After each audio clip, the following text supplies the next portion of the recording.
चलिए सीधे चलेंगे उत्तराखंड, जहां पर देखेंगे मुख्यमंत्री पुष्कर सिंह धामी क्या कुछ कह रहे हैं। आप सब लोग जिनको सुन रहे थे, एमपी के हमारे अध्यक्ष आदरणीय अरोड़ा जी, सुभाष अरोड़ा जी, जो लगातार खेल के क्षेत्र में अनेकों प्रतिभाओं को आगे लाने का काम करते हैं। उनके साथ ही हमारे ओएनजीसी के पहले फुटबॉल के राष्ट्रीय खिलाड़ी रहे, वर्तमान में फुटबॉल के सचिव के नाते लगातार फुटबॉल को आगे बढ़ाने के लिए, खिलाड़ियों के प्रोत्साहन के लिए पूरे उत्तराखंड के अंदर काम करते हैं। बहुत सारे सामाजिक कार्यों में भी लगे रहते हैं। भाई देवेंद्र सिंह बिष्ट जी, देबू भाई, हमारे पंत जी, यहाँ के डीएसओ साहब, हमारे मेरे साथ आए हुए भारतीय जनता पार्टी के जिलाध्यक्ष भाई दीपचंद पाठक जी, हमारे यहाँ के चेयरमैन भाई विपिन कुमार जी, हमारे सामंत जी, दीदी हेमा जोशी जी, हमारे सुभाष जी, रमेश जी, सभी उपस्थित। अब भट्ट जी से लेकर मैं किस किस का नाम लूं यहाँ पर, अब सबका नाम लूंगा तो बड़ा लंबा हो जाएगा। क्यों रोहतास जी? सभी उपस्थित, हमारे शिवराज जी, रोहतास जी, सारी पूरी टीम, हमारे राय साहब, सभी मंचासीन आए हुए अतिथिगण और सभी बड़े बुजुर्ग, माताएं, बहनें, सभी युवा साथी, सभी को मेरा सादर नमस्कार। और आज का दिन बड़ा शुभ दिन है, जिस दिन यहाँ पर ये फुटबॉल प्रतियोगिता का आयोजन हो रहा है। आज राष्ट्रीय एकता दिवस भी है और राष्ट्रीय एकता दिवस हमारे देश के प्रधानमंत्री मोदी जी के प्रधानमंत्री बनने के बाद जिन्होंने देश के अंदर अलग अलग रियासतें थी, 562 रियासतों को एकीकरण करके हिंदुस्तान के अंदर विलय करवाने का काम किया, सरदार वल्लभ भाई पटेल। आज उनका जन्म दिवस भी है। उसको राष्ट्रीय एकता दिवस के रूप में, रन फॉर यूनिटी के रूप में पूरा देश मना रहा है। माननीय प्रधानमंत्री नरेंद्र मोदी जी ने इसकी शुरुआत की है। भाइयों बहनों, फुटबॉल प्रतियोगिता के सफल आयोजन के लिए मैं इस आयोजन समिति और स्थानीय लोगों का, जो भी इस प्रतियोगिता से जुड़े हुए हैं, सभी का मैं हार्दिक अभिनंदन करता हूं। टनकपुर में लंबे समय बाद स्थानीय स्तर की इतनी बड़ी खेल प्रतियोगिता आयोजन हुआ है, इसके लिए यहाँ पर हमारे अरोड़ा जी हैं, देबू भाई, देवेंद्र जी हैं, हमारे पंत जी हैं, काव्य जी भी आए हैं वहां से। ये सब लोग यहाँ पर इस प्रतियोगिता का आयोजन कर रहे हैं। वहीं टनकपुर के सभी लोग इस आयोजन में अपना योगदान दे रहे हैं, वो सभी भी बधाई के पात्र हैं। मुझे ये बताया गया है कि हिमालयन राज्यों के साथ साथ ही अर्धसैनिक बलों की फुटबॉल टीमें भी इस टूर्नामेंट में, प्रतियोगिता में भाग कर रही हैं, जो अत्यंत ही मैं कहूं कि सराहनीय पहल है, सराहनीय काम है। इसकी जितनी भी तारीफ की जाए उतना कम है। इस टूर्नामेंट का आयोजन जनपद चंपावत के साथ ही प्रदेश के अन्य 3 जनपदों में भी किया जा रहा है। इस टूर्नामेंट का उद्देश्य फिलहाल राज्यों में पर्यावरण संरक्षण और फुटबॉल को बढ़ावा देना है। इसी प्रकार के आयोजन न केवल हमारी युवा प्रतिभाओं को प्रोत्साहित करते हैं, उनको आगे आने का अवसर प्रदान करते हैं, उनको एक मंच प्रदान करते हैं, बल्कि हमारी सांस्कृतिक पहचान को भी बहुत अधिक समृद्ध बनाते हैं। अभी हम सब लोग यहाँ पर हमारे लोक कलाकार भाई कैलाश जी के द्वारा बहुत ही शानदार प्रस्तुति संगीत के क्षेत्र में यहाँ पर सुन रहे थे। मैं कैलाश जी को भी बहुत शुभकामनाएं देता हूँ। आज यहाँ फुटबॉल प्रतियोगिता में विजय रहने वाले युवा भविष्य में राष्ट्रीय और अंतर्राष्ट्रीय स्तर पर उत्तराखंड के नाम को रोशन करेंगे, अपने नाम को रोशन करेंगे। मैं उनको भी बहुत बधाई देता हूं। जहां एक तरफ ऐसे आयोजन युवा प्रतिभाओं को तराशने का काम करते हैं, उनको मंच देते हैं, वहीं पर्यटन की दृष्टि से भी यह अत्यंत महत्वपूर्ण है। हम सभी जानते हैं कि खेल हमारे जीवन में उसका महत्व वैसे ही है जैसे उगते हुए सूर्य का है।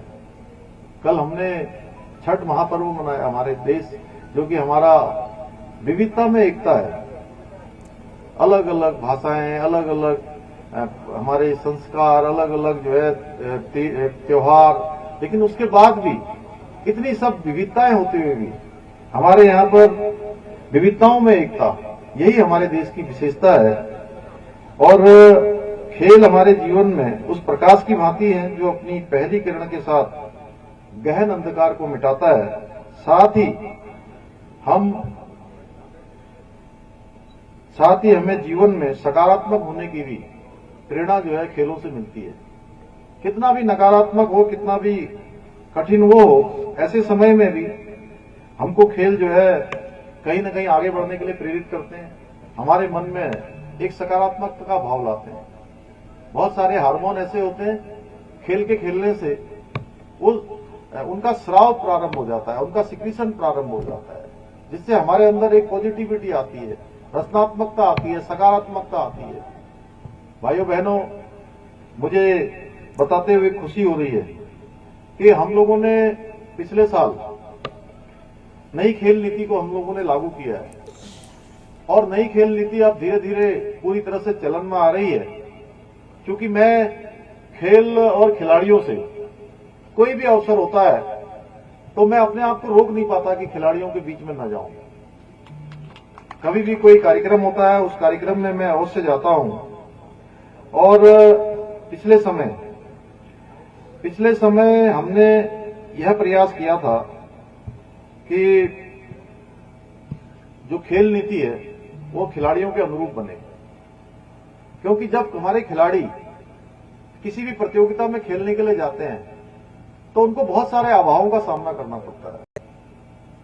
प्रतिभाएं होती हैं उनके अंदर, लेकिन वो खेलने जाने के लिए न तो उनके पास टिकट होता है, न रहने के लिए वहां पर व्यवस्था होती है, न उनके पास खाने के लिए पैसे होते हैं। क्योंकि खाने के लिए भी कई बार उनको बहुत सारे जो है अलग प्रकार का वो खाना पड़ता है, उसकी डाइट्स होती है। क्यों पंजी, ऐसे ही होता है। तो वो डाइट के अनुरूप तो हमने खेल नीति में इन सब का प्रावधान किया है।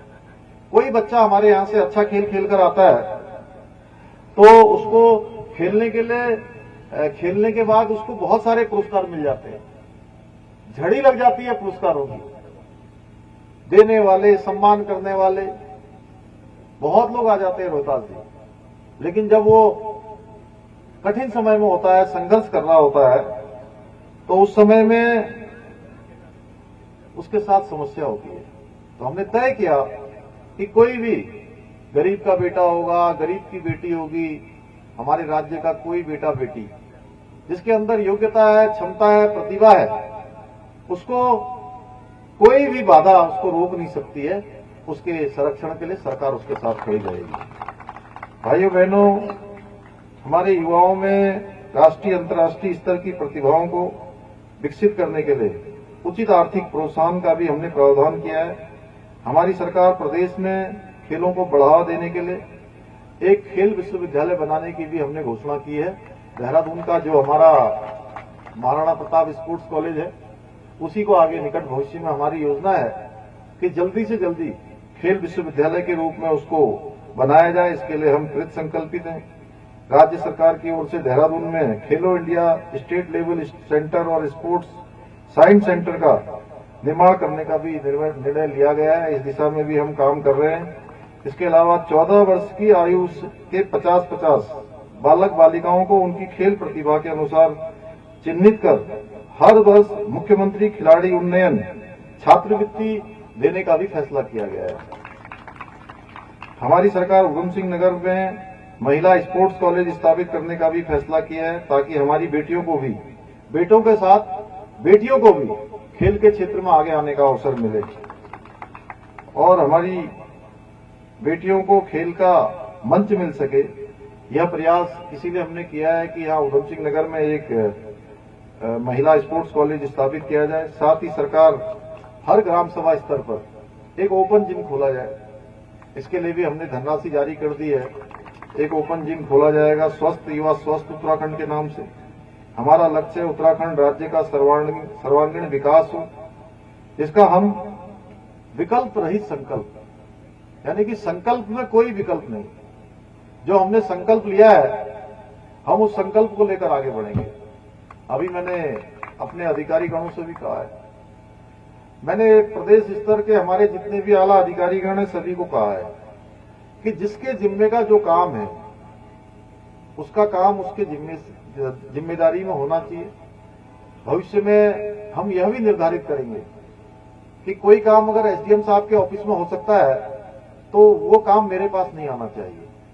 और ये प्रमाण पत्र बनाने हैं, दुनिया भर की और औपचारिकताएं करनी है, इसके लिए अगर कहीं पर भी मैं ये जनता मिलन का कार्यक्रम करूंगा जैसे आज मैंने बनबसा में किया था, और इसमें मुझे वह समस्याएं जो जनपद स्तर पर हो सकती है, वर्मा जी हमारे यहाँ पर इस समय प्रभारी के नाते काम कर रहे हैं, मैं वर्मा जी से भी अनुरोध करूंगा कि वर्मा जी आप इस ओर विशेष ध्यान दें, हमारे कप्तान साहब भी विशेष ध्यान देंगे कि जो काम हमारे यहाँ पर जनपद स्तर के अधिकारियों के द्वारा हो सकते हैं वह काम अगर मेरे पास आएंगे तो मैं निश्चित रूप से ये उत्तरदायित्व फिक्स करूंगा उसका हर जगह पर कि ये काम मेरे पास क्यों आया है।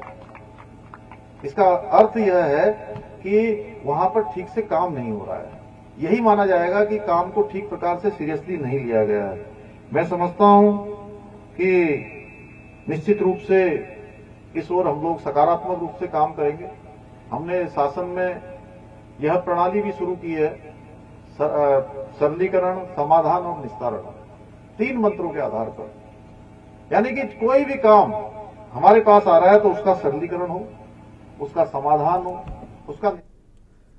तो टनकपुर में मुख्यमंत्री Pushkar Singh Dhami Himalayan football tournament में शिरकत की थी। तमाम अपनी योजनाएं खिलाड़ियों के लिए बता रहे थे। फिलहाल रुक करेंगे